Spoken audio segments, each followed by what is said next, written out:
Vengeance, Aparnathi, இளவரசு, YG Mahendran, Livingstone இவங்களாம் நடிச்சு ராகுல் அசோக் டைரக்ஷன்ல இப்ப ரீசெண்டா தியேட்டர் ரிலீஸ் ஆன ஒரு ஒரு ஹீரோயின் சென்ட்ரிக்கான ஒரு பொலிட்டிக்கல் ஃபிலிம் தான் இந்த வெஞ்சன்ஸ். இந்த படத்தோட ஸ்டோரி என்ன அப்படின்னா, வணக்கம், நான் ஆனந்த். இந்த படத்தோட ஸ்டோரி என்ன அப்படின்னா, அபர்ணதி வந்து சின்ன வயசுல இருந்தே ஒரு அட்டென்ஷன் சீக்கரா இருக்கிறாங்க.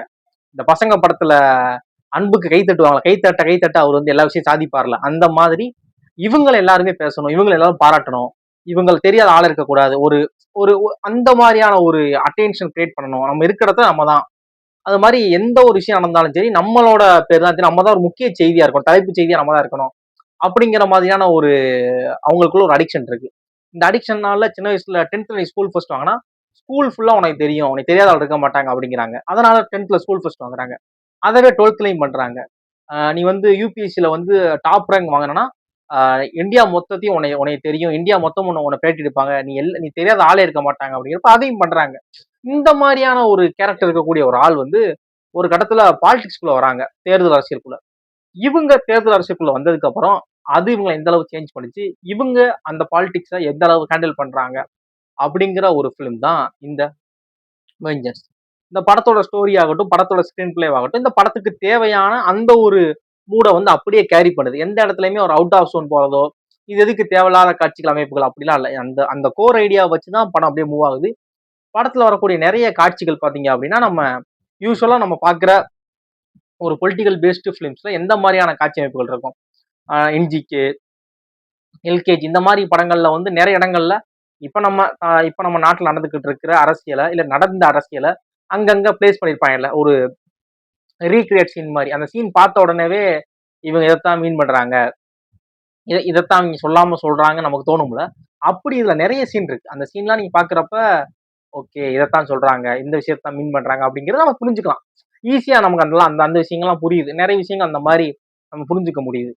அப்புறம் இந்த மாதிரியான ஒரு கொஞ்சம் சீரியஸா போற படத்துல வந்து பெருசா ஒரு காமெடிக்கு ஒரு ஆளோ இல்ல காமெடி ட்ராக் தனியா இல்லையே அப்படிங்கிற கொஸ்டின்லாம் நம்ம கேட்க முடியாது. ஏன்னா இந்த மாதிரியான ஒரு படத்துல அப்படி இருந்துமே சின்ன சின்ன படத்துல வரக்கூடிய சின்ன சின்ன காமெடிகள் அங்கங்க லைட்டா ஒரு சின்ன சின்ன காமெடிகள் வந்து நமக்கு நல்லா ஒர்க் ஆகுது. படத்தோட மியூசிக் ஸ்கோர் வந்து இந்த படத்தை எந்த அளவு பயங்கரமா என்ஹான்ஸ் பண்ணணுமோ, இந்த படத்தோட மூடு எப்படி என்ஹான்ஸ் பண்ணணுமோ அதுக்கு நல்லா ஹெல்ப் பண்ணுது. படத்துல வரக்கூடிய டாப் ஆர்டிஸ்ட் இளவரசு, ஒய்ஜி, லிவிங்ஸ்டன், அபர்ணதி இந்த மாதிரியான முக்கியமான ஆர்டிஸ்டை தவிர்த்து சின்ன ஆர்டிஸ்ட் வரைக்குமே இந்த படத்துல ஒரு யதார்த்த நடிப்பு கொடுத்துருக்காங்க. எந்த இடத்துலயுமே அவங்க நடிப்பு வந்து நடிக்கிறாங்க அப்படிங்கிற மாதிரியோ இல்ல டயலாக் டெலிவரி ஈஸியா தெரிஞ்சிடும். ஒரு ஆள் நடிக்கிறாங்க அப்படின்னா ஒரு ஒரு எக்ஸ்பர்ட்ஸ்க்கும் ஒரு பிகினருக்கும் ஈஸியா வித்தியாசம் கண்டுபிடிச்சிடலாம். அவங்க உச்சரிக்கிறது, கேமரா கான்சியஸ்ல இருப்பாங்க, அதெல்லாம் இல்லை. இதுல வர அட்மாஸ்பியர் ஆர்டிஸ்ட் வரவங்க கூட நிறைய இடங்கள்ல எல்லாம் நடிச்சிருக்காங்க. படம் வந்து உங்க நியர்பை தியேட்டர்ல அவைலபிளா இருக்கும், நிச்சயமா பார்க்கலாம். ஒரு ஃபேமிலியோட பார்க்கலாமா இல்ல குழந்தைங்களோட பார்க்கலாம், ஏதாவது தவறான காட்சிகள் அப்படிலாம் யோசிக்க வேணாம். தாராளமா நீங்க ஃபேமிலியோட உங்க குழந்தைய கூட போய் படம் பார்க்கலாம். ஆனா படம் உங்களுக்கு பெருசா கனெக்ட் ஆகுமா? இந்த படத்துல நிறைய சஸ்பென்ஸ் சீன்ஸ்லாம் இருக்கு, ஓகேவா? நிறைய டேர்னிங் பாயிண்ட்லாம் இருக்கு. அது எல்லாமே வந்து பயங்கரமா உங்களுக்கு ஒர்க் ஆகுமா? நீங்க கொஞ்சம் கூட கெஸ் பண்ண முடியாத ஒரு சஸ்பென்ஸ் படத்துக்குள்ள இருந்துச்சா?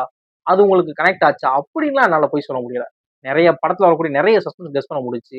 இதுதான் இருக்குமோ அப்படின்னா அதான் இருக்கு அங்க. அந்த மாதிரியான விஷயங்கள் இருக்கு. ஒரு சஸ்பென்ஸ் எப்படி இருக்கும் நான் ஃபீல் பண்றேன் அப்படின்னா, இப்ப நான் ஒரு 2 ஆப்ஷன் யோசிக்கிறேன்னா, அது 2 ஆப்ஷன் இருக்கக்கூடாது. 3வது ஒரு ஆப்ஷன் டைரக்டர் வச்சிருக்கணும். அப்படி நான் நினைக்கிற ஆள். அப்படிங்கிறப்ப எனக்கு இதுல பாக்குறப்ப இதாத்தான் இருக்குமோ அப்படின்னா அதான் இருக்கு. அந்த வகையில சொல்றேன். அப்புறம் படத்துல வந்து தவறான காட்சிகள் அந்த மாதிரி ஒரு ஒரு ஒரு நியூடிட்டியோ இல்ல ஒரு செக்ஷுவல் கண்டென்ட்டோ ஒரு அடல்ட் கண்டென்ட் பேசுறது ஒரு பேட் வேர்ட்ஸ் பண்றது அந்த மாதிரிலாம் எதுவுமே இல்லை. இது ஒரு ஜாலியா நீங்க ஃபேமிலியோட பார்க்கலாம். பெருசா அவங்கள வந்து படம் அப்படியே உள்ள கொண்டு போயிருமா, ஒரு என்ஜாய் பண்ணுவீங்களா, ஒரு ஒரு ஒரு 2.5 மணி நேரம் 2 மணி நேரம் நீங்க எதையும் எல்லாத்தையும் மறந்து என்ஜாய் பண்ற ஒரு படமா இருக்குமா அப்படிலாம் இல்ல.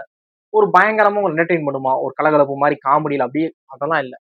பார்க்கலாம், தாராளமா பார்க்கலாம். ஒரு ஒரு ஆவரேஜான என்ன பொறுத்த வரைக்கும் ஒரு ஆவரேஜான ஒரு ஒரு ஒரு பாலிடிக்ஸ் பேஸ்டு ஃபிலிம் பார்த்த ஒரு சாட்டிஸ்ஃபேக்ஷன் தான் தவிர, பெருசா நான் என்ஜாய் பண்ணேன், அப்படி இருந்துச்சு, இப்படி இருந்துச்சு, ஆகா ஓகோன்னு எனக்கு சொல்ல தெரியல. ஆனா இந்த மாதிரியான ஒரு ஹீரோயினை வச்சு ஒரு படம் இதுக்கு முன்னாடி வந்திருக்கான்னு கேட்டா யோசிச்சு பார்க்கறப்ப, அது கொஞ்சம் சடனா வரமாட்டேங்குது. இப்ப ஹீரோ வச்சு அப்படின்னா என்ஜிகே சொல்லலாம், எல்கேஜி சொல்லலாம். இந்த மாதிரியான படங்கள் இருக்குல்ல, ஹீரோ பேஸ்டு பாலிடிக்ஸ் ஸ்டோரிஸ். அப்படி ஹீரோயின் பேஸ்டு ஹீரோயினை மையப்படுத்தின கதைகள் இருக்கான்னா தெரியல எனக்கு. சடனா ஞாபகம் வர மாட்டேங்குது. ஒரு கூகுள் சர்ச் பண்ணாலும் வரலாம்னு வச்சுக்கோங்களேன். சடனா யோசிச்சு பார்க்கறப்ப சடனா ஞாபகம் வர மாட்டேங்குது. ஆனா இது அப்படி இல்ல. நிறைய நல்ல நல்ல விஷயங்கள் படத்துக்குள்ள இருக்கு. அபர்ணதிக்கு ஒரு நல்ல ஸ்கோப் இருக்கிற மாதிரியான ஒரு இதை பண்ணியிருக்காங்க. அவங்களுமே அந்த கேரக்டர் நல்லா ஃபுல்லா பண்ணியிருக்காங்க. படம் பார்க்க நினைச்சீங்க அப்படின்னா உங்க நியர்பை தியேட்டர்ல அவைலபிளா இருக்கும், பாருங்க. இந்த படத்தை பார்த்தவங்க இந்த படத்தை பத்தின உங்களோட ஒப்பீனியனை மறக்காம நம்ம கமெண்ட் பாக்ஸ்ல கமெண்ட் பண்ணுங்க. வேற ஏதாவது படத்தை நான் ரிவ்யூ பண்ண நினைச்சீங்க அப்படின்னா அந்த படத்தோட நேம் நம்ம கமெண்ட் பாக்ஸ் கமெண்ட் பண்ணுங்க. பார்த்துட்டு என்னோட ஹானஸ்டான ஒப்பீனியனை மட்டும் தான் ஷேர் பண்ண போறேன். தேங்க்ஸ் ஃபார் வாட்சிங்.